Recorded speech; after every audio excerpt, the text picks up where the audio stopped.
want you to protest. I don't want you to riot. I don't want you to write to your congressman because I wouldn't know what to tell you to write. I don't know what to do about the depression and the inflation and the Russians and the crime in the street. All I know is that first, you've got to get mad.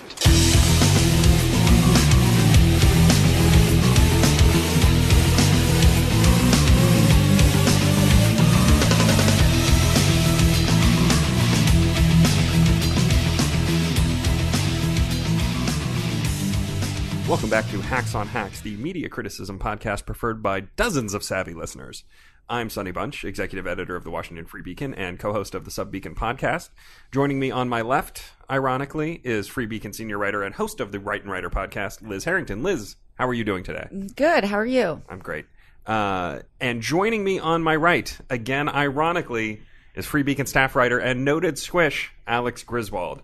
Alex, how are you doing today? I'm good. How are you, Sonny? I'm great. So first up, we have a plagiarism scandal. New York Times head honcho Jill Abramson is out flacking a new book about the new media. The only problem is that she seems to have ripped off large portions of it, as noted by plagiarism expert Michael Moynihan. He went through just a few chapters of her book and found a number of passages that had clearly been lifted from other works. Abramson and Moynihan appeared on CNN recently, not together. They were separate. They kept very wisely. Brian Stelter was like, you in this corner, you in this corner.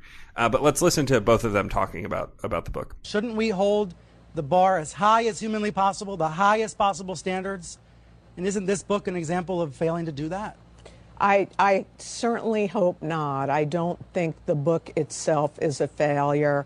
I think the area of footnoting and giving credit is open to criticism. And all I can tell you is any error with some of these citations, I've reached out to the people to make sure that they're not angry, to let them tell me what they think, and to try to explain to them how it happened, as I have with you today.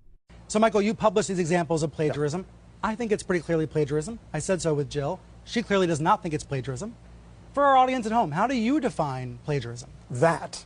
I mean, that is a word-for-word recitation with, I think the Ryerson example, there's one or two words changed out of quite a big block, including the M dash is in there. There's other examples where the parentheticals are the same. The language is tweaked ever so slightly. You cannot do that. Liz, when Abramson was fired from the New York Times, people cried sexism. But did they dodge a bullet here? Yes, but isn't this just semantics, right? I don't want to get semantics and what plagiarism means or doesn't mean. What is plagiarism, really? Right.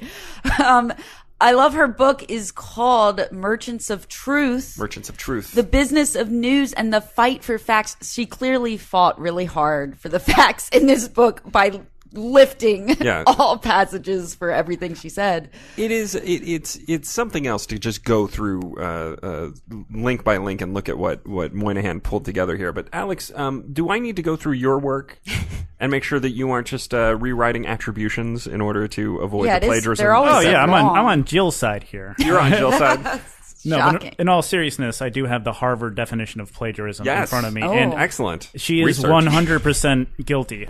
Students should always take great care to distinguish their own ideas and knowledge from information derived from sources. Fail on that count. Quotations must be placed properly with quotation marks and must be cited fully. Giant fail. In addition, all paraphrase material must be acknowledged completely. Triple fail. So, yes, she is guilty. And Moynihan makes a great point, which is when you see what she did, which is when you change a few words around, that's usually a sign that you know exactly what you're doing. Because that's a way of tricking the plagiarism checkers, essentially, while still plagiarizing. I like how after Moynihan goes through to Stelter all these examples of her being completely wrong, Stelter still asks him, is it fair to say it's still an important and worthwhile book? And he's like, no. But that's so perfect of Stelter and the media. Well, it still rings true, right? She's still trying to make an important point about the media. Well, she's an important journalist, right? She's an important personage in our field. No, my big takeaway from this is this question: is it more embarrassing for her to have committed the plagiarism herself, or for her to have to admit that some researcher or assistant wrote the book and committed the plagiarism? What do you think, Alex? Which is worse? I think it's probably, the first one is probably worse. The second one is probably what's true. Yeah, it would be my suspicion. But I have no way of proving that, obviously. Yeah. Yeah. I mean, Either it's way. all bad. Yeah. Yes. Either way, it's all bad. Everything is bad. Next up, speaking of things that are bad, the Green New Deal. Utter fiasco. The rollout, terrible. The notorious AOC posted an FAQ on her website suggesting that the government would pay for people who are, quote, unwilling to work, end quote. And also mused about the elimination of cow farts, really one of our biggest, most scourge of pressing society. Issues. Despite, again, posting this on her website and also distributing it to reporters, sending it out to the folks at the Washington Post today and elsewhere, she and her surrogates tried to claim that the FAQ was fake. Let's listen to Robert Hockett lie to Tucker Carlson. The unwilling to work thing was in her backgrounder. That has been absolutely confirmed. You're saying no. Definitely not. Definitely not. Okay, so NBC and lots of other news outlets are saying that was in the background, and you're saying it's fraudulent. That's erroneous, right? Now, there might be new details now that you know about that I don't, because I've been doing media all day. But the story all day... Yeah, I don't... I think that was actually in the document. I read it as it came out. Well, it's the wrong document, Tucker. It's definitely the wrong... Yeah, that's not us. No, we certainly don't believe what you're saying like is that, right? We're not getting rid of... Alex, question. Of course. Do we need to rename gaslighting with something a little bit greener? Solar lighting, Oh, maybe. Very nice. Very nice. But gaslighting is the right word here. And I should note, this is identical to what happened when AOC gave that disastrous interview to Margaret Hoover, which is someone somewhere, I think it was Conservative Review, did a parody video where they took her responses, and essentially what you see on stuff like Stephen Colbert, where they cut nonsense questions with her real responses and everyone gets a chuckle. It was an obvious parody, but she took the fact that happened and said, the interviews are edited, therefore everything that's out there about me is wrong. And when asked about it months later, she'd say, well, those were edited. Fox News aired edited videos, even though Fox News never aired a Conservative Review video. That makes no sense. But now she's doing the same thing. There was one joke tweet about recycling urine. It was an obvious joke. Everyone understood it. Yeah. Like I saw from Iowa Hawk, who's, a jokester, basically. Iowa Hawk. Big jokester. But we're not allowed to joke on Twitter anymore. No jokes. No. And she took that one obvious parody and used it to dismiss all the very legitimate criticisms of the documents that were 100% put out by her. Right. Yeah. The amazing thing is the media was given this FAQ. Yes. And rather than reporting on the insane things that they say they want to do, conservatives have to point it out and laugh at how ridiculous it is. Like, oh, we're going to have not just the unwilling to work and getting rid of all the planes and the cow farts. We're going to have economic prosperity by planting lots of trees. Like, the whole thing was just laughably insane. And they had it. And rather than reporting on it, they have to help AOC in memory holing it and saying that, oh, well, no, she never, like, trying to cover for her when they lied about it. There's a lot of water carrying going on. It's so insane. Can you imagine if a Republican put out like what they really wanted to do and it was so extreme?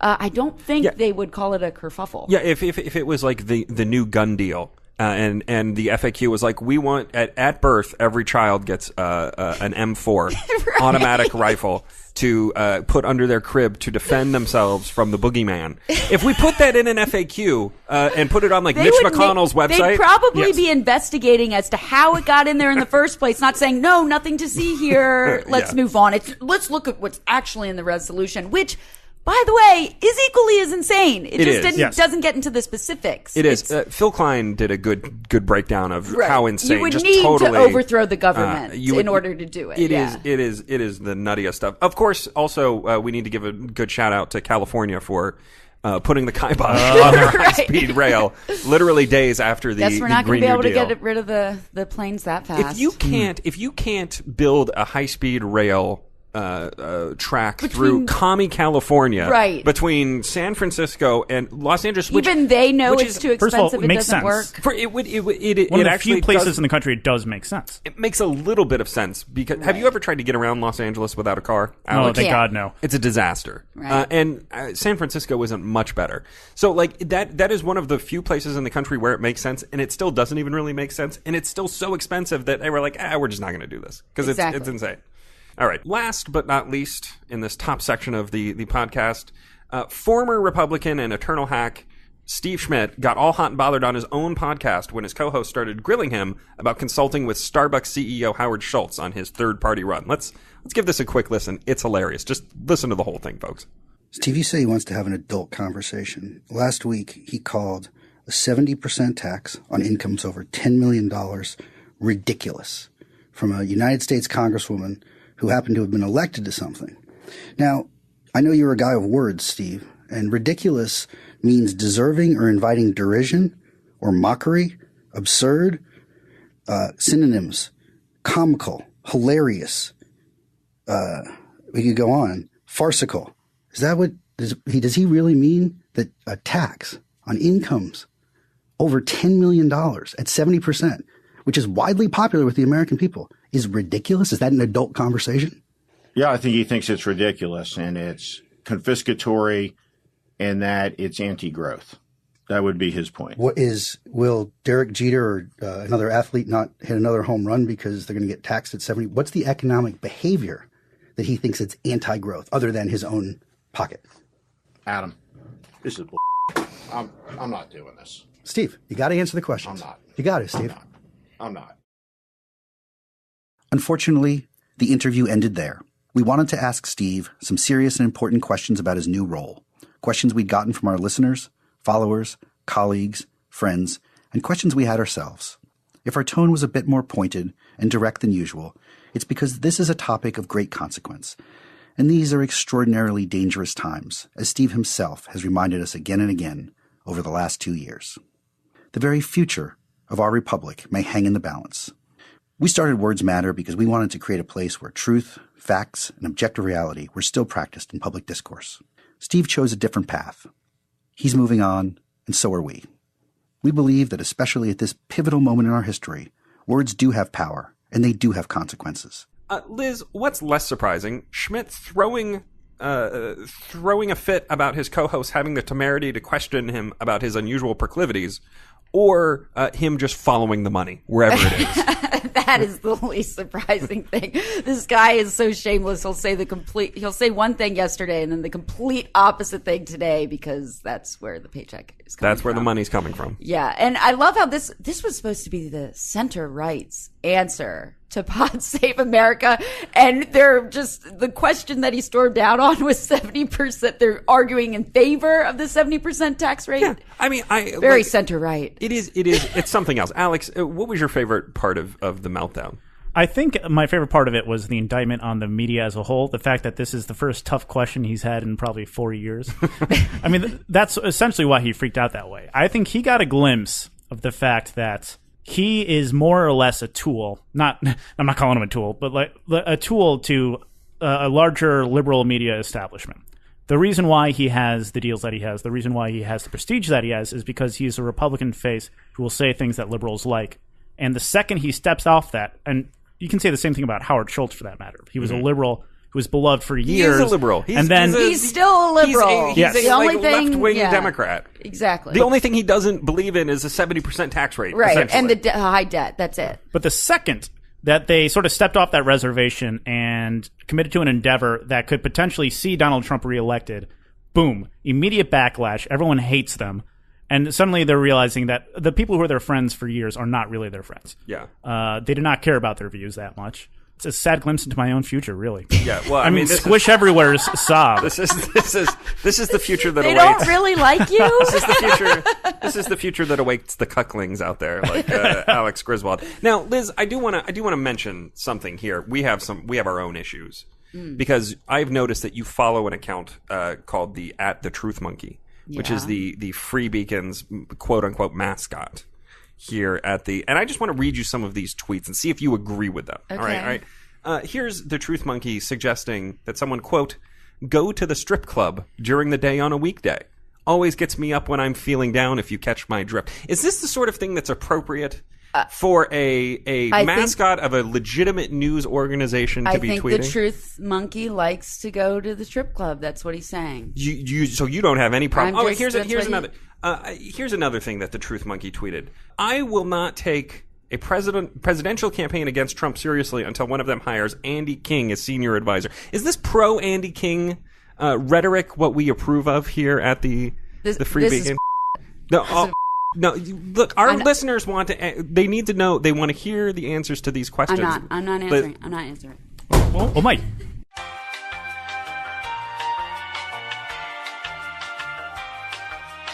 I'm sorry about this, guys. This is deeply disappointing to me. I know to you. Maybe we can coax her back in here after we have a little chat with Andrew Kugel. Andrew, what have you cooked up for us this week? I have some news about the Russia investigation. Ooh. Yes. Yesterday, MSNBC intelligence reporter Ken Delaney discovered that the Senate Intelligence Committee is nearing the end of their 2-year-long investigation into Russian interference in the 2016 election. Ken Delaney is reporting that the committee has found no direct collusion between the Trump campaign and Russia. Huge blow against, the conspiracy theorists out there saying that Trump and Putin are best friends. It might not be best news for Trump, though, because Ken Delaney said, to quote, "To be clear, the Senate Intelligence Committee has not found evidence exonerating Trump either." So they haven't proved Trump is a good person or innocent, which is what's important. I know these media people. I sense a changing of you're guilty until proven innocent among some people. I think Kavanaugh had that standard applied to him, and now Trump has it with the collusion investigation. Yeah, I think Griswold, you had a good tweet on that. What was it? Well, I just pointed out Ken Delaney has also not been exonerated in the murder of Tupac Shakur. Ooh. Or for connections to Russia. He hasn't been exonerated for a whole host of crimes. Frankly, it's suspicious. All right, what else is going on, Andrew? The next thing is that Alexandria Ocasio-Cortez, again, our favorite here at Hacks on Hack. She's the favorite best of the media. Yeah. For example, she dominated headlines again for a lightning round of questioning during a congressional hearing about campaign finance. So basically, AOC went viral in one of those Now This News videos because during the hearing, she did a hypothetical where she plays a bad guy that uses dark money to enrich herself after she wins her election. The media fell in love with it. I think James Corden, the late night host, he was the first to tweet it out saying this is amazing, and then everyone picked it up. CNN did a whole story on it. But there's one problem. AOC was misleading or just plain wrong. And it was right after she was done speaking, one of the witnesses, Bradley Smith for the Institute for Free Speech, called out some of AOC's misleading claims. I think we have a small clip of both of them. Mr. Smith, is it true that you wrote this article, this opinion piece for the Washington Post entitled, "These payments to women were unseemly, that doesn't mean they were illegal"? Well, I can't see the piece, but I wrote a piece under that headline in the Post, so I assume that's right. Okay, great. So, green light for hush money. I can do all sorts of terrible things. It's totally legal right now for me to pay people off. And that is considered speech. That money is considered speech. So I use my special interest dark money funded campaign to pay off folks that I need to pay off and get elected. So now I'm elected, now I'm in. I've got the power to draft, lobby, and shape the laws that govern the United States of America. Say there are a couple things, for example, that would not be. She answers, is there anything that could apply here? There are certain things that could not apply here. For example, the whole point of the article that she held up that I wrote was that you cannot use your campaign funds to make those kinds of payments. That would be illegal personal use. Right. Campaign funds are not dark money. They are totally disclosed, so they are not dark money. It's worth noting, by the way, that earlier it was mentioned that dark money constituted about $1.7 billion. I believe that figure is incorrect by a factor of about 500%. Dark money constitutes about 2 to 4% of the total spending in U.S. elections and has always been involved in U.S. elections. That's pretty damning. Yeah, the problem here isn't like AOC being wrong again. She's always wrong and always has to get fact-checked. It's the media just giving her glowing, uncritical coverage and actually looking into her claims. I mean, here's the CNN headline of the story. Ocasio-Cortez overshadows congressional insiders with outsider tactics. In the article, they talk about the celebrities praising AOC. Think that John Legend's wife, Chrissy Teigen. Don't you say bad things about Chrissy Teigen. She follows me on Twitter, so I'm not can we be bad nice things. to Chrissy Teigen, please? Be nice to Chrissy Teigen. Yeah, of course she says nice things about you. She's Griswold. a friend of the pod. She also follows me on Twitter. So we, the cuck half of the table over did here. Did we just establish this? She's not really your friend. Do you think she'll let us go on Lip Sync Battle? Oh my god, I hope so. Okay. Teigen invited AOC to watch the Grammys at her house, and CNN's reporting how great it was. And then here's a quote from the CNN article. It says, AOC is using her star power to turn ordinary dry hearings into viral must-see TV. Yeah, I mean, God. And in another line in the straight news article, it's not opinion, was this episode's capped a week that started with AOC being photographed striding into the House chamber for the State of the Union, wearing a white cape that appeared to awe a group of starstruck young men. A cape. Do you remember? She wears a cape. You guys see that picture where it's like No. a bunch of like staffers kind of looking at? It's not even that great of a picture, but it shows AOC just walking and oh my God, look at how she's taking down the patriarchy. Queen. Yeah, Right. They always give her glowing press coverage and drives us crazy. Yeah, we'll get to another article how they're afraid of her. We have like 3 or 4 more things about AOC before the end of We the show. do. There's only like 10 minutes left. We've got more. All right, thank you, Andrew. That was great. Now it's time for my favorite part of the show, the worsts. The worst. Our worst TV clip this week involves genocide. Liz, welcome back. Oh, thanks. Yeah, I decided to come back. Thank you. I appreciate that. I forgive you. I wasn't looking for forgiveness. Okay, you still have a lot to answer for about this truth monkey thing, but I'll let it go for now. Liz, can you explain this clip to us?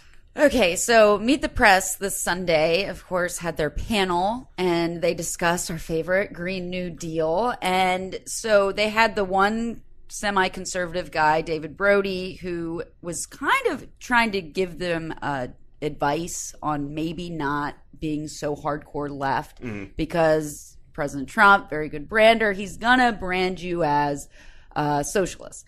But Katie Tur, very independent journalist, straight down the line, goes on a very zealot-like rant about how we have to do this because we're all going to die because of climate change. I think we have the whole clip. Yeah, let's listen to that right now. Some real reporting out there from experts, not just analysts on television, but from actual experts at the UN, from the Donald Trump's own administration, saying how dire this is.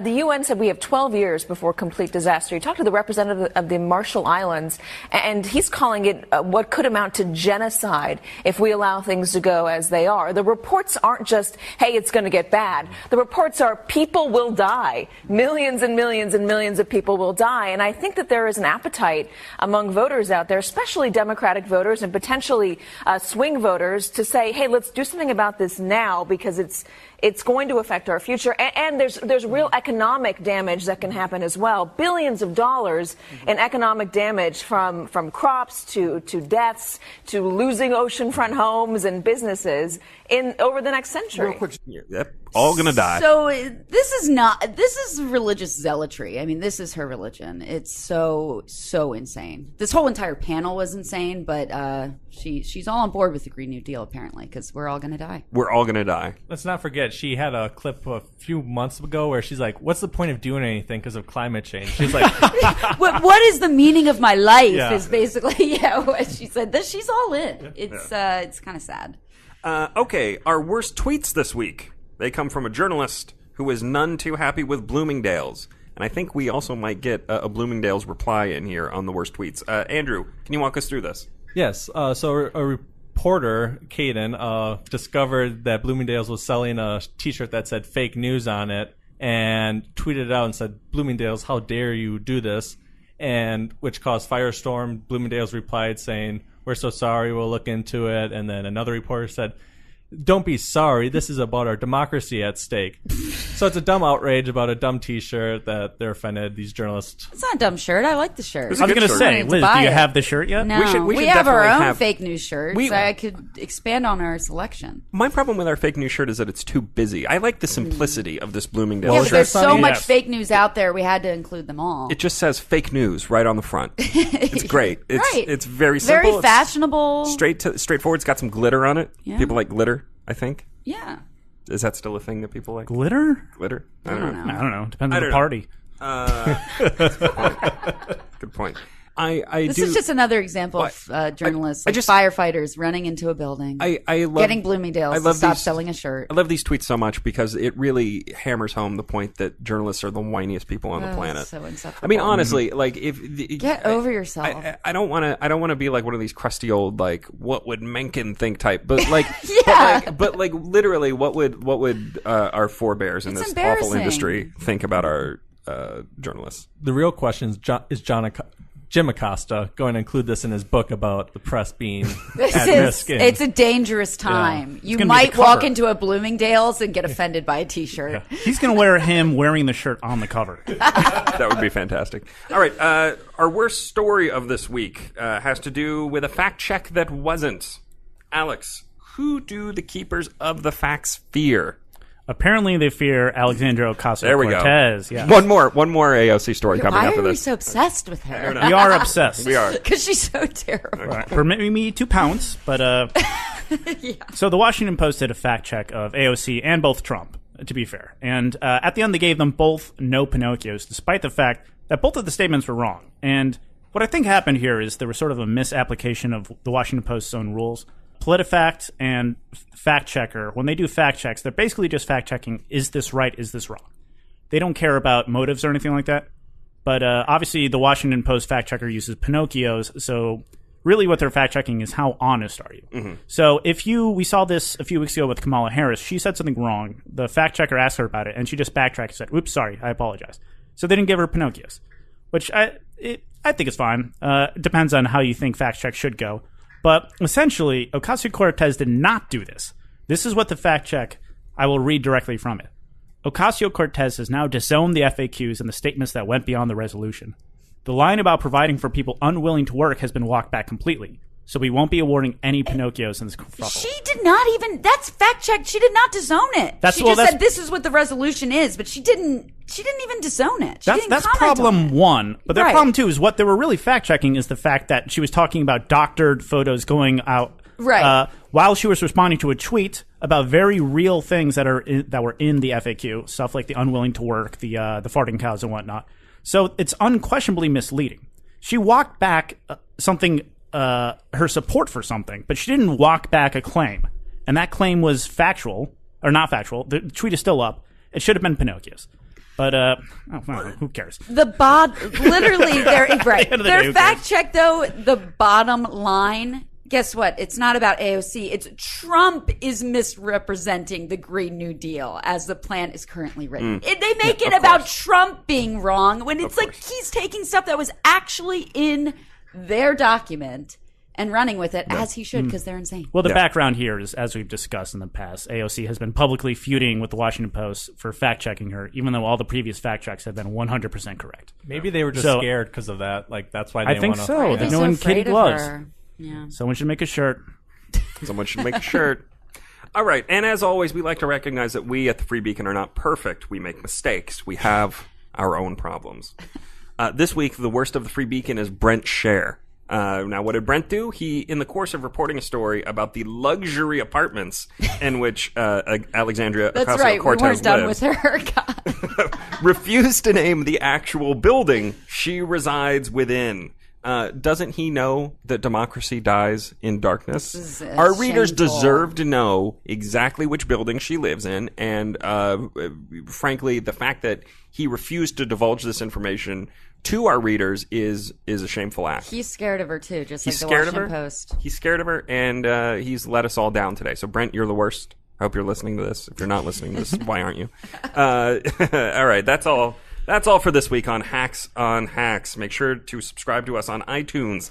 Please leave us a review. That helps us with the algo, the almighty algo. And tell your friends. If you tell your friends about us, they are 28.4% more likely to listen to us than not. That is science.